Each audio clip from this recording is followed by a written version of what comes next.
So my name is David Luskin. I'm 25 years old, male, and the purpose of this study is to learn how consumers respond to healthcare professionals.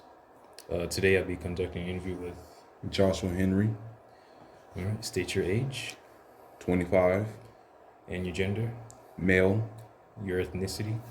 African American.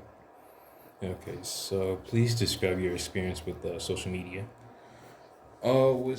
After having to be born in 1998, I grew up having to deal with the internet and social media. So every few often years or every so often, there's a huge update. But throughout my experience with social media, it tends to be pretty much the same. There's not that much different platforms that can actually say like they're fully diverse. I mean, granted, some do have similarities and others do adapt to the changing times. So pretty much social media to me now is either I use it for my business or I just consume it for my entertainment. Which platforms do you use? Pretty much majority of the social media platforms that I use tend to revolve around Instagram, YouTube, and TikTok. And which is your favorite? Definitely Instagram. I like YouTube. YouTube more because they've also implemented the idea of using like short form content, plus also having the long form content, which is something that pretty much excites me when it comes down to the talk about social media. Which one do you spend the most time on and why? Uh, I use YouTube pretty much most of the time. Reason why I use that is because I rarely have things that I want to post about myself on social media. So majority of my time on YouTube is used consuming information like DIY tutorials or maybe a screenwriting video or a shot selection video, something that will help push my overall craft and mass media forward. That's where I pretty much get my information from on YouTube. Please tell us your experience with TikTok. With TikTok, it is somewhat good. But I wouldn't put too much heavy pressure on TikTok, mainly because I just haven't gotten myself familiarized with the For You page on TikTok. I don't use much TikTok myself either, so. Yeah, so pretty much using it and having to see like the recurring same thing over and over again, it kind of changes your mindset of how you should perceive things, which is something that I need to stay away from because if I'm getting something that is seen as, I don't know, maybe depressing or something like that, something sad, and I see that constantly on my For You page, I start to think like, all right, this is the mood that I'm feeling for the day, when the actuality is something that's just from what I'm seeing. How much time do you spend and why do you use TikTok? On average, I use TikTok for about 30 minutes to an hour a day. Pretty much the only reason why I'm using TikTok is because my friends send me a bunch of TikToks, and not having the account, I don't feel like I should have to be asked to sign in every time I try to click on a video. I just want to get to the video, and then I can like or save the video myself in case I wanted to send that to another person. But pretty much, TikTok is primarily used just to communicate with me and my friends via sending videos to one another. Who or what do you follow on TikTok? And tell us more about your favorite content. I follow a lot of SpongeBob profiles. There is a profile that basically just have random memes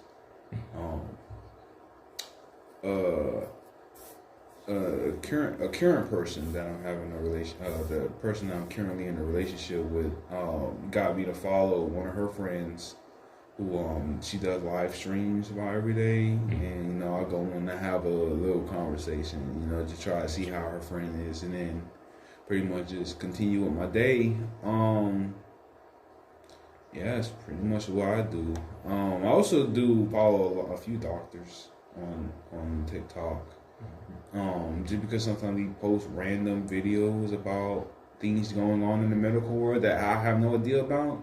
So it's good for me to at least get some form of information. Okay. Tell us more about the doctor you follow. There's this doctor named Dr. Myro, Figueroa that I follow. I haven't really followed him as more so of just follow his content. In the sense of like I don't personally follow him myself, but I do recognize his content popping up on my For You page on TikTok ever so often, and it's actually pretty interesting. Because sometimes there are questions that I haven't even formulated yet. But after seeing a video, I'm like, all right, now I have more questions I want to ask about this certain situation. And it's not always something that is like it's an emergency medical video. Sometimes it's something that's pretty light. Like maybe there's a new instrument that's being developed that he's going ahead and on maybe either sponsoring, or he's like, hey, this is what this is. And that's pretty much it. Do you know if they are licensed to provide the healthcare services?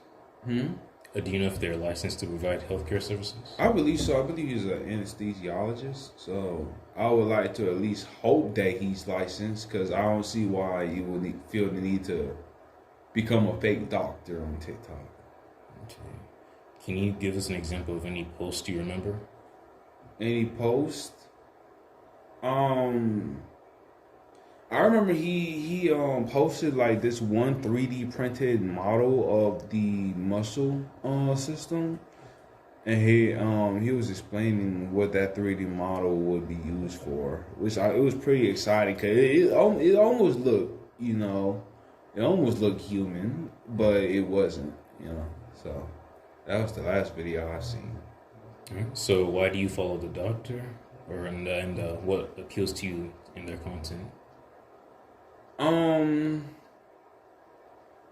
Pretty much I followed the doctor because of his extensive knowledge of the medical world. I think that's the primary reason why. Because knowing me, I'm a person that I like to stick around people who are somewhat of a higher intelligence level, just so I can imitate their thought process and come to understanding how that person perceives the world.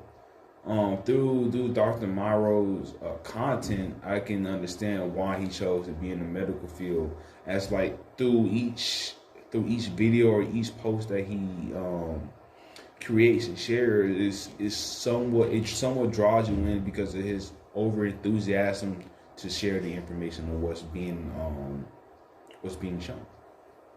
So what are some ways you benefit from TikTok posts by doctors and healthcare influencers? It helps me by at least understanding what could go down. Cause knowing me, I'm a mass media major, and so pretty much there are a lot of things out in the world that I have yet to discover. There's a lot of things that other people have yet to discover. True. So it benefits me having to see these type of things, because I know, like, all right, if I don't know about this, as a mass media student, I have my own camera. I should be able to go out and shoot something that somebody hasn't seen before, and literally give them information, no matter how relevant it is to their life. I should be able to at least provide them with some form of information. Can you give some examples of changes you made in your health behaviors, like eating wise or health purchases?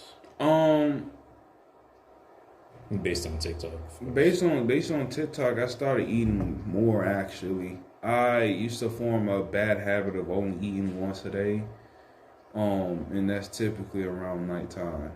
And sometimes it still happens where I don't like I'll go like maybe 2 days without eating anything and just drinking water. But it's definitely like my diet has definitely gotten better. To the point where like I'm looking on TikToks for different diets to try out for the day. Oh, what is something that I can recreate by going to the dining hall with like I don't know maybe a simple yogurt and some fruits. Okay. What type of meals is deemed healthy for me to keep on muscles but lose fat? What are the things like? It's TikTok helped me learn about diet and how I can change my body and live a healthier life, even if I'm still eating the same thing. It just teaches me how to eat it differently. Okay. So, what motivated you to change your behavior or make the purchase? Um, Fear. Uh, Fear kind of changed that. Fear. Because in my family we have a huge bloodline of people who tend to be very overweight. Um, so diabetes, heart issues, stroke, all that typically runs in my family. And it does it affected a lot of people. It affected my mother, who because she was overweight, she ended up catching a stroke and then ended up passing away a few years later. To my grandfather catching a stroke and a heart attack, my uncle and my aunts. And honestly, is fear is it, having to witness that throughout your life is almost fearful, because it's like you have to start questioning yourself, like, is this going to happen to you? Or if it does, how are you going to get out of this? Are you going to start working out more, or are you going to be in a position where you really just have to keep on just living, and you can't really change anything? It really is scary. And I think about that. So, how often do you change your behavior or buy something based on TikTok posts? How often do I change my feelings about something? Yeah, so how often do you change your behavior or buy something based off of a TikTok post? I rarely change my behavior whenever it comes to something posted on TikTok, because I have to understand that even if it's posted online, it may not be true. Sure. And even if it is true, it may be true for that person, but what feelings must I interject into this? If somebody is saying something online that is clearly wrong, I'm not going to outright cancel them or bash them about it. They just happen to have to say something that they feel wasn't their opinion. I don't feel the need to lash out or do anything out of the ordinary based off of a post on TikTok. If anything, I should have done something regardless of that post. Okay.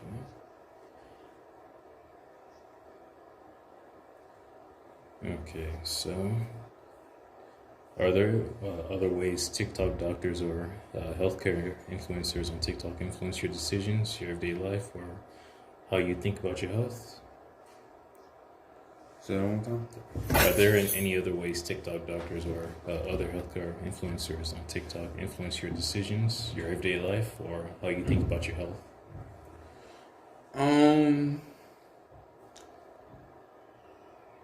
In some ways, they do help. They do help me understand of things not to do. Because there are like people who believe that some home remedies can actually be beneficial than going to a doctor. Some people believe that actually going to a doctor is more beneficial than, conjured home remedies. I find it beneficial to learn about the things that could be detrimental from these medical practitioners. Because of course, there are multiple ways of being right, but there are definitely way more ways of being wrong. And I rather know what not to do than know exactly what it is that I'm supposed to do. You know what I mean? If you get what I'm Gotcha. saying. Do you remember how you found this doctor and their content? YouTube actually. Um because I don't because YouTube doesn't really have like a short follower, list. There's a lot of time that it becomes random. And after seeing Dr. Myron for the first time on YouTube, I was like, maybe I should go check out his TikTok. And then I went on the TikTok app, searched up his name, looked at his profile, and I liked maybe 2 or 3 of his videos. And since I like 2 or 3 of those videos, his post has been popping up on my For You page occasionally. Okay. What made you follow them and view the content? How long have you been following them? And how often do you watch their content?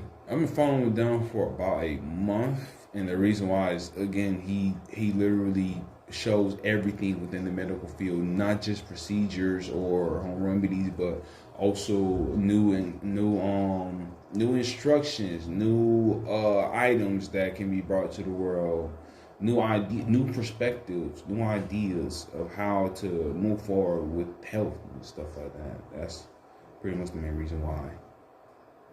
Have you ever interacted with the influencer? No, never. Other than like or comment on the video, never.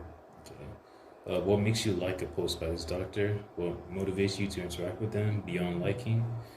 And if you ever demed this doctor on TikTok, what were your reasons to do so? If I had any reason to contact him, it would probably be to gain a better understanding of a problem that he had answered before. So if there is a video of a medical, I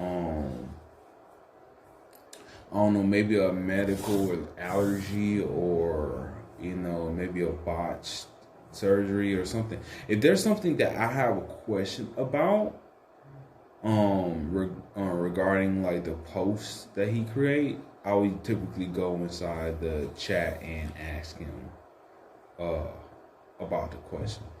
And majority of the time, whenever you have somebody of a high following, you're not going to have your answers. You're not going to have your questions answered. So I primarily don't typically, expect a response. Okay. And have they responded to your interactions or ever directly interacted with you? If so, please elaborate. In general, how often does this influencer interact with your followers? Please tell us the story if possible. At most, the thing that could have happened is that he just replied to a question that I had made. What ended up happening is that there was a video in which somebody's like, hey, if you have this type of problem, drink this. And he explains like, hey, this is not something that you want to go ahead and drink.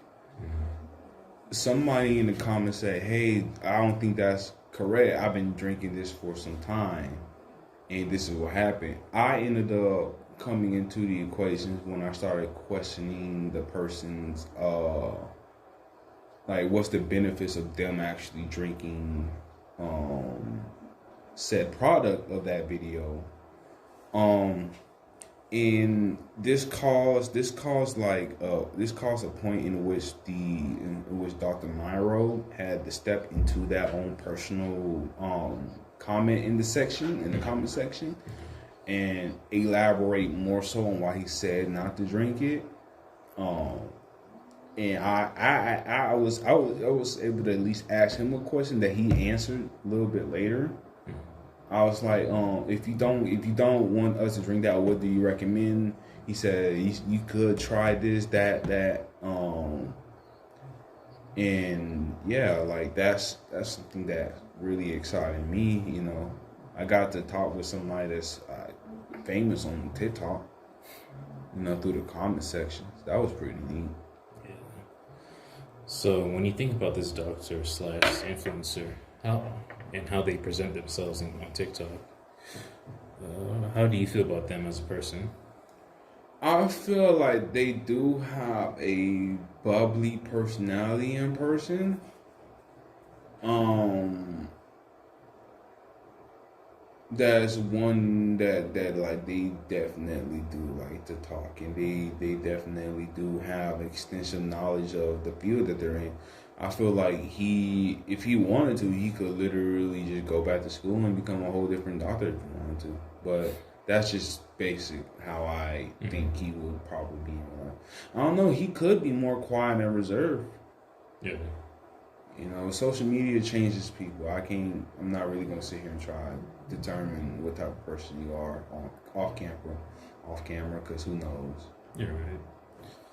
All right. So, how accessible or unreachable do you feel they are, and what makes you feel that way? How accessible they are, I think what? So, how accessible or unreachable do you feel they are? What makes you feel that way?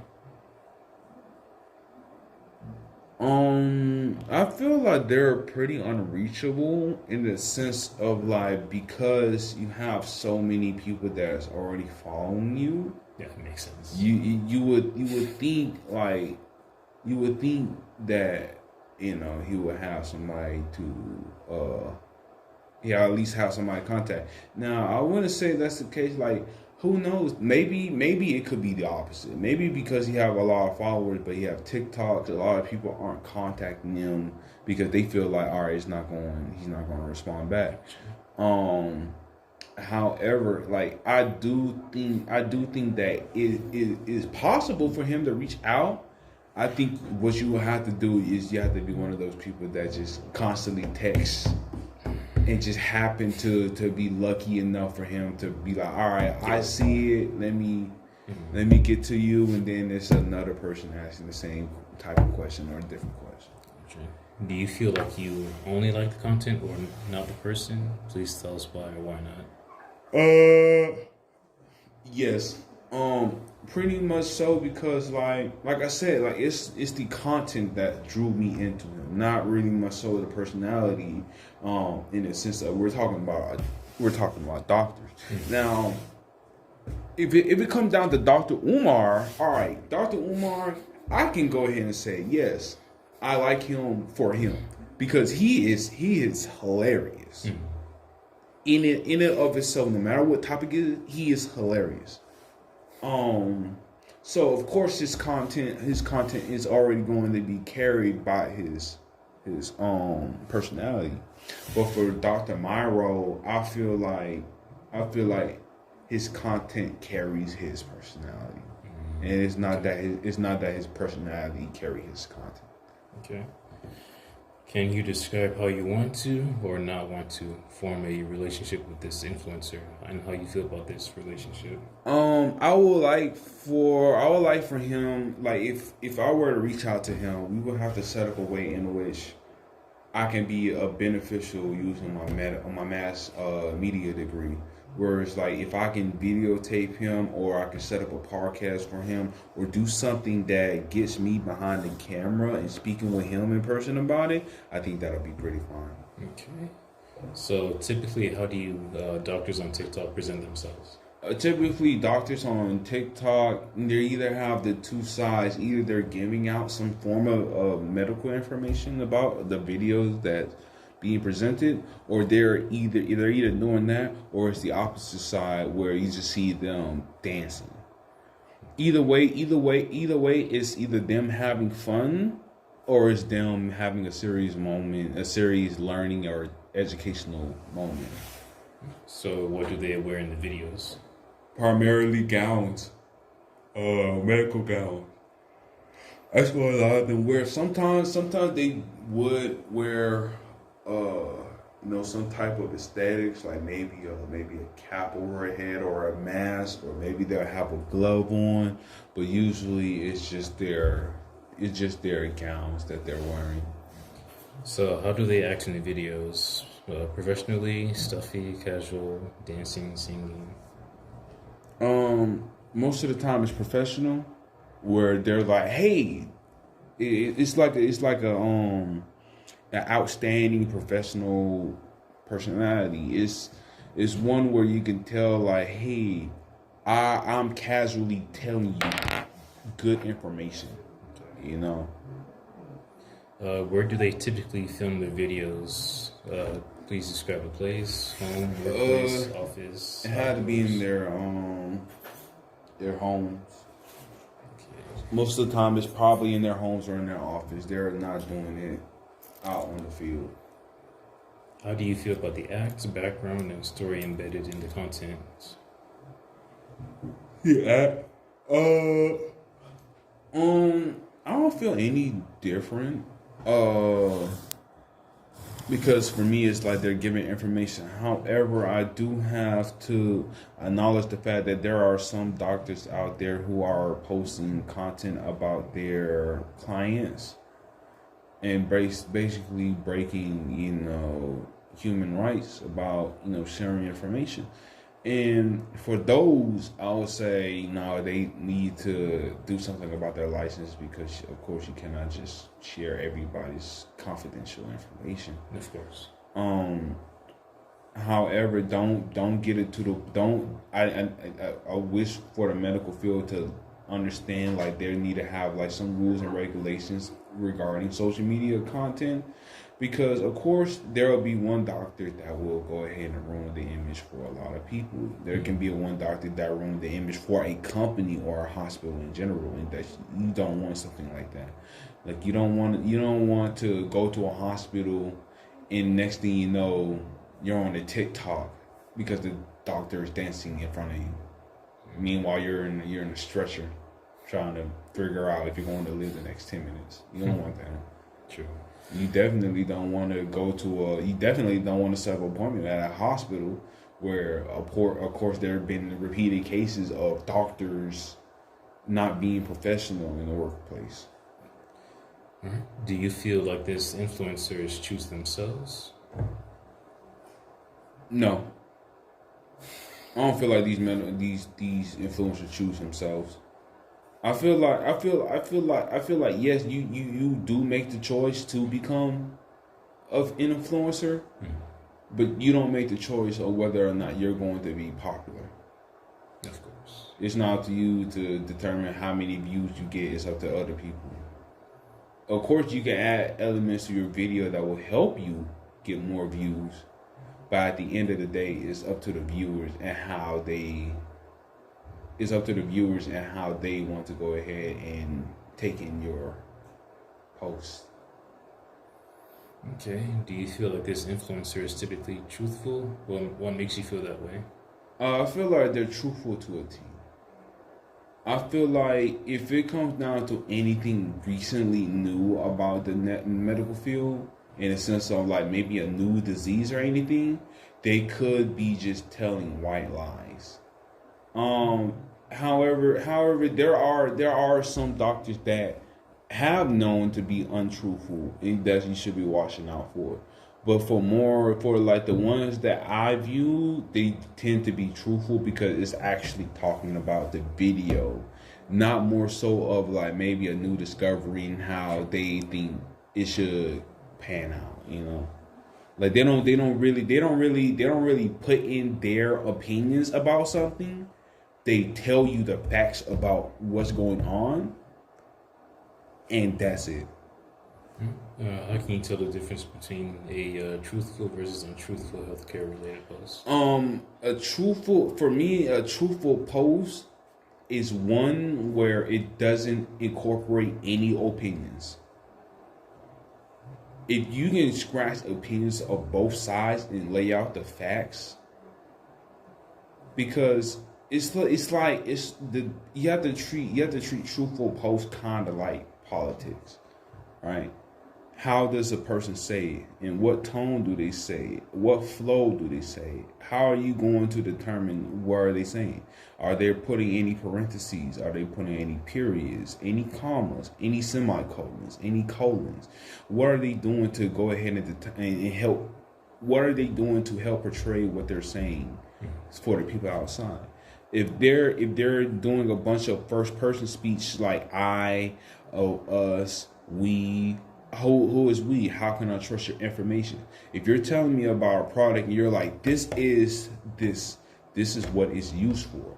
This is how much it costs. Here's how you could use it. Here's how you cannot use it. I find that more factual than me telling you, hey, here's the new razor that some medical professionals are using, and I believe that you should use it because it gets rid of 100% of my hair because it works that way. It's flawlessly designed. I trust it more when you tell me something that doesn't have to deal, or it doesn't feel like I'm picking a side. It's more so I'm gaining information and I'm choosing whether or not to go through with that information or not. Okay, so generally, do you consider social media posts, including the ones on TikTok, as advertisements? No, you can tell when there's an advertisement or not. Majority of the time, of course, there might be some type of product displacement inside there. But you can really tell when there's a sponsor or an advertisement within a video. How do you perceive social media advertising in general? I perceive social media advertising as pretty much normal. If you have a platform, you have a product to sell, why not just sell on that platform? Sure. If you have an idea of something that you want to get done or a service that you have, I think it's best for you to use any platform, whether that be TikTok, Instagram, YouTube, just basically the radio or basic television and the internet services. Hell, even if you go ahead and call for a doctor's appointment and they put you on hold for like a good 15 minutes, there's some way, somehow, a form of advertisement within there. When it comes to TikTok posts by doctors or healthcare providers, do you perceive them as advertisements? Typically no. They don't usually advertise a product. Now, whenever I do see a doctor or somebody within the medical field advertise something, it's usually for that said product. Okay. So how do you feel about healthcare related advertising on social media? I feel that healthcare related advertising on social media should be controlled to the people who is being affected towards.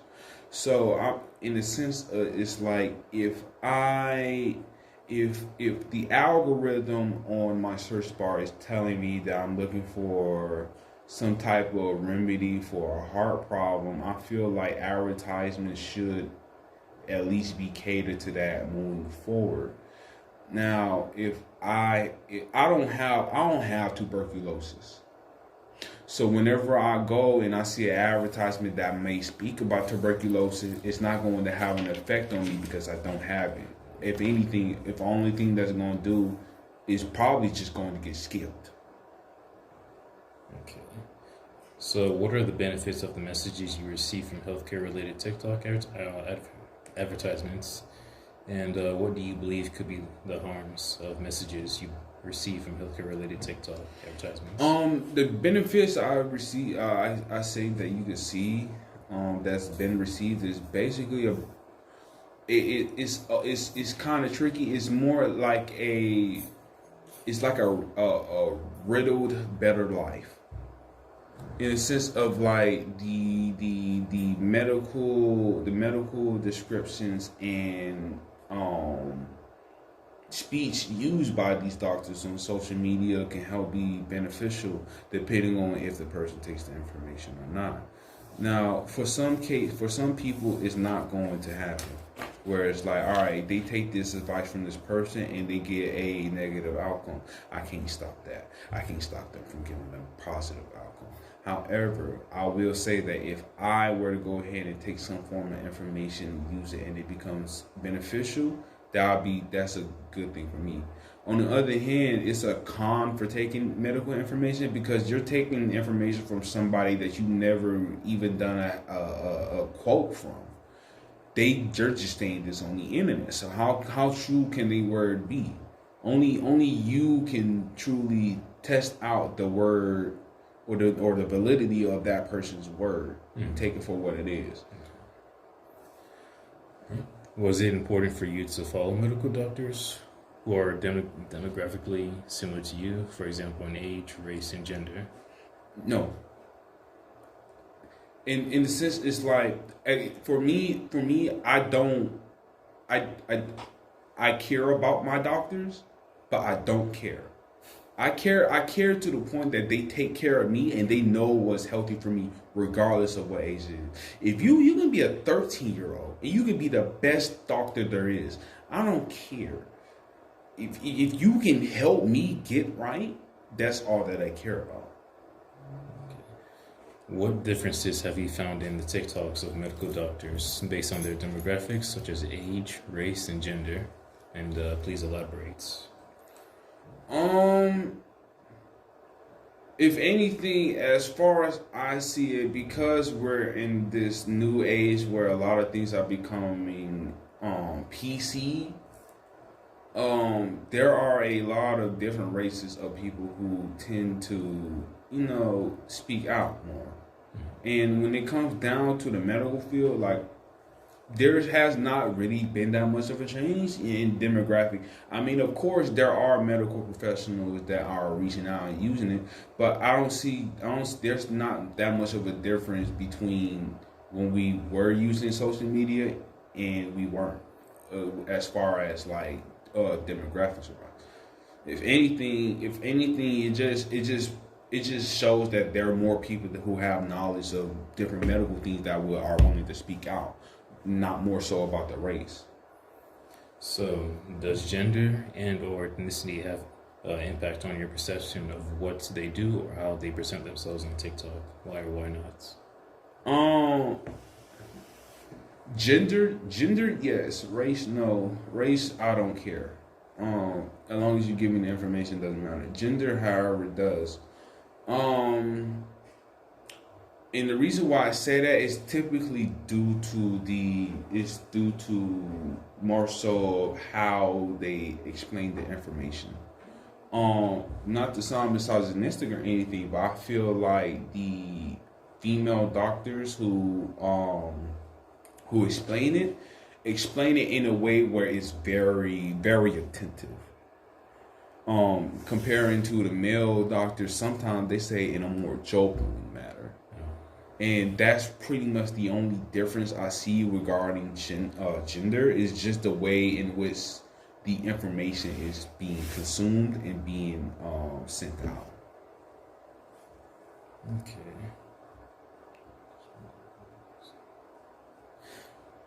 If you assume there's a difference among different ethnicity representation on social media regarding healthcare, please explain. If I think there are, if anything, I think the only key difference that could be a play is maybe regional information. I think depending on what certain area of the globe you stay in, you have more information to a certain type of field than the rest, or just more information in general.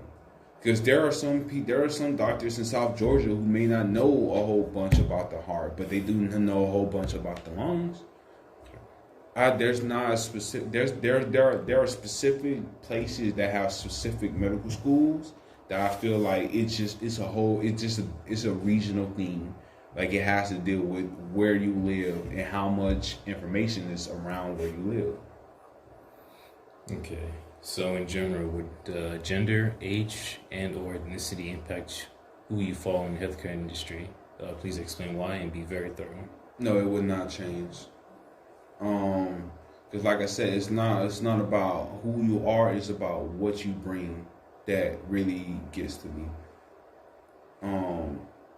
Because if I can take your information, I can understand it, and I am able to determine whether or not it is beneficial to add it to my life, then that's all I care about, regardless if you age, if you're younger, older, taller, skinnier, more cute or more ugly. It doesn't really matter to me. Okay, so please state your perception about how gender, race, ethnicity associated with different healthcare professions, such as doctors, nurses, uh, and health coaches. As far as I see it, when it comes to them themselves, I notice that there are a lot. First off, there are a lot of people who go into the medical field, and when it comes down to it, it really is nice having people in the medical field, but for me, I feel like I rather have a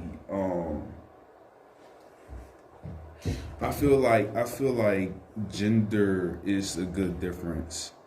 Not a good difference, but I feel like uh it gender is the biggest factor that determines how we view the medical field.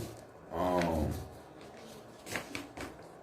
Frankly enough, I would say, like, I don't know, for most people when it comes to the medical field, a lot of people would rather have a female doctor or nurse, regardless if it's male or female, or male or female victim, or somebody that has something in them that they have questions.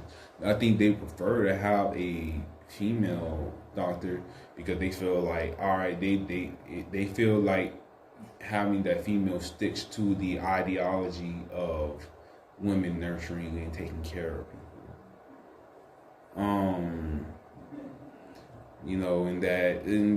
There's also the stigma that for women that male practitioners aren't good for them because they might be,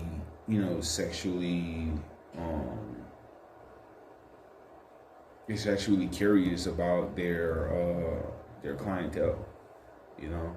So gender in race as well, because that does have a huge factor. In the sense of, like, I noticed there are a lot of that, in America there are a lot of African Americans who are getting into the medical field. There's a lot of Asians who are getting into the medical field, a lot of Indians, like a lot of different groups of people who are getting into the medical field, which is good. But at the same time, with all these people getting into the medical field, what purpose do they really? What purpose are they really going there for? And that's the thing that I have to question. It's not more so the race, gender, age. It's more so of the motives. Do you want to do this because you want to help people, or do you want to do this because you want to help people and get money at the end of the day? Okay. So please articulate how medical doctors' representation associated with their gender, race, ethnicity. Please state your own opinion and then describe the examples you encountered on TikTok.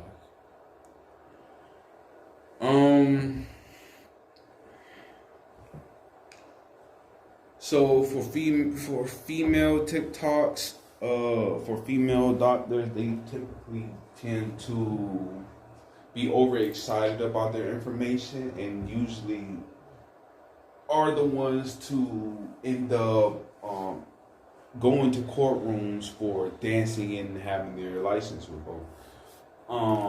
That is one problem that I have. Just stop dancing on TikTok, especially if you're at work. Do it at home. You can do it in your gown when you're at home. That's fine. But when you're in the medical field, I prefer if you go ahead and actually do the work and help take care of people, and not take a TikTok of you dancing. For the male doctors, however, please do keep up the good work, but however, you also have to be mindful that you are a male doctor. So sometimes you will say things on camera that will give you the impression that you might be creepy or weird. And even though that's not the case, it's still hard to uphold a good image. So maintain the same image that you have now, so people don't think of you as anything weird. So I would like to thank you for conducting this interview with me. I learned so much. about TikTok and also about essentially the doctors you follow on your contents. So it's a wonderful experience. All right, thank you for having me.